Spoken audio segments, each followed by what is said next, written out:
Vérité. Quoi? Vous êtes la vérité, dis-je à la déesse pensive, qui, sans nulle sévérité, riait, laissant voir sa gencive. Il se peut que ce soit un fait, et que votre grâce ingénue porte ce nom, car, en effet, je vous vois nu, ou presque nu. Comme au bout du compte, je puis croire à cette histoire un peu roide. Peut-être sortez-vous d'un puits, caressé encore par l'eau froide. Car les collines de vos seins, entièrement libres de voile, manifestent leur pur dessein et brillent comme des étoiles. Vous avez, en sortant de l'eau, 2 bras de plus que n'en possède la grande Vénus de Milo, cette guerrière à qui tout cède. J'admire vos robustes flancs, et moi, le mélodieux chantre, délice, je célèbre les plans harmonieux de votre ventre. Oui, je n'ai, dit-elle, irritée, d'aucune parure connue. Étant déesse et vérité, il convient que je reste nu. Je prends un plaisir infini à perpétuer ma coutume, et je m'y tiens. Bianchini m'avait dessiné ce costume.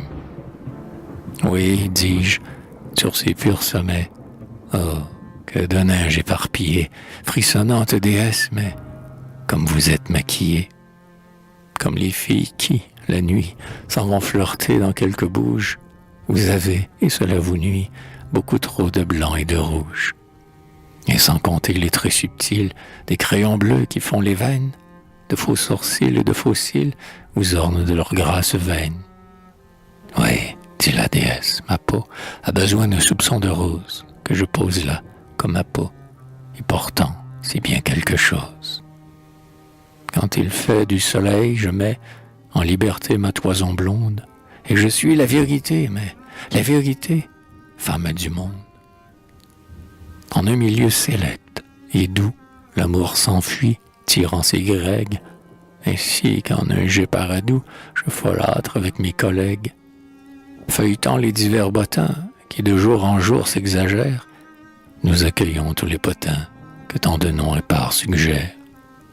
Loin du sexe laid, à l'écart, nous ourdissons de belles trames, car à 5 heures, pour le quart, nous prenons des thés entre femmes.